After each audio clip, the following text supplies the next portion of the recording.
ராமராமா, திங்கட்கிழமை 26ஆம் தேதி ஜனவரி, விஸ்வாவசு வருஷம் தை மாசம் 12ஆம் தேதி, அஷ்டமி திதி, நட்சத்திரம் அஸ்வினி நட்சத்திரம், காலை 10 மணி 14 நிமிடம் வரை, பின்பு அபபரணி என்கிற பரணி நட்சத்திரம், சாத்திய யோகா, கரணம் பத்ராகரணம். இன்னைக்கு பீஷ்மாஷ்டமி என்கிற மகா புண்ணிய காலம்.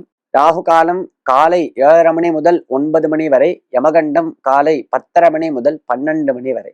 நாளைய தினம் தை கிருத்திகை. இந்த தை கிருத்திகையின் சிறப்புகள் பற்றி கூறவும். தை கிருத்திகை அப்படின்னாலே உடனே நம்மளுக்கு ஞாபகம் வருது முருகப்பெருமான் தான். கார்த்திகேயன் அப்படின்னே அவனுக்கு பேர். கிருத்திகா நட்சத்திரம் என்பது பல நட்சத்திரங்களுடைய கூட்டம், அதுக்குதான் கிருத்திகா நட்சத்திரங்கள்னு பேரு. அந்த தேவதைகள் சுப்பிரமணியனை சரவண பொய்கையில் அவனை எடுத்து அப்படி வளர்த்ததுனால அவனுக்கு கார்த்திகேயன் என்றே பெயர். சுப்பிரமணியருக்கு, முருகனுக்கு கார்த்திகேயன். அவனை இன்றைய தினம் கட்டாயம் வழிபட வேண்டும். சுப்பிரமணியனை பற்றி கூறும் பொழுது, கிரௌ மன்னிவாசே நரா ஏதிரூடாக ததா பர்வதே ராஜதே தேதிரூடாக தீவப்ருவன் கந்த சைலாதிரூடக சதேவோ முதேமே சதா ஷண்முகோஸ்து. அந்த மலையில் சுப்பிரமணியனுடைய கோவில்கள் இருக்கும். அநேகமாக பார்த்தா சுப்பிரமணியனுடைய க்ஷேத்திரம் மலை மேல இருக்கும். இப்ப நாம் மலையேறி போகணும், சுப்பிரமணியனை போய் தரிசனம் பண்ணணும் அப்படின்னு இருக்கும்.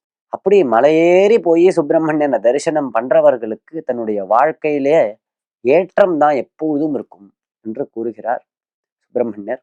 அதே மாதிரி பல க்ஷேத்திரங்கள்ல சுப்பிரமணிய சுவாமி பல ரூபங்கள்ல, அதாவது தண்டாயுத பாணியாகவும், சில க்ஷேத்திரங்கள்ல சக்தியாயுத பாணியாகவும், சில க்ஷேத்திரங்கள்ல வள்ளி தேவசேனா சமேதராகவும், சில க்ஷேத்திரங்கள்ல தனியாகவும், சில க்ஷேத்திரங்கள்ல தேவசேனையுடன் மட்டும், இவ்வாறு பல ரூபங்கள்ல காட்சி கொடுக்கிறார் சுப்பிரமணியர். முருகர் பாலசுப்பிரமணியராகவும் இவ்வாறெல்லாம் காட்சி கொடுக்கக்கூடியதான தெய்வம்.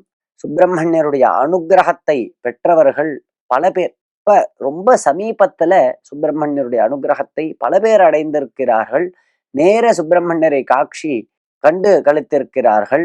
அருணகிரிநாதர், இந்த மாதிரி பல மகான்கள் சுப்பிரமணியருடைய அனுகிரகத்தை பெற்று ஞானிகளாக திகழ்ந்து பல பாடல்களை, திருப்புகழ் போன்ற பல பாடல்களை, திருமந்திரம் போன்ற பல பாடல்களை நமக்கு கொடுத்திருக்கிறார்கள். சங்கீத மும்மூர்த்திகளில் முத்துசுவாமி தீட்சிதர் என்பவர் ஒருவர்.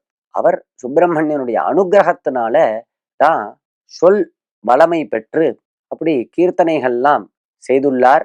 அப்படி சுப்பிரமணியனுடைய அனுகிரகம் இருந்தா நல்ல அறிவு ஆற்றல் ஏற்படும், ஆரோக்கியம் ஏற்படும், நல்ல சந்தான பாக்கியங்கள் கிடைக்கும். தை கிருத்திகையை உபயோகம் படுத்தி கொண்டு சுப்பிரமணியனை, முருகனை வழிபட வேண்டும். ராம் ராம்.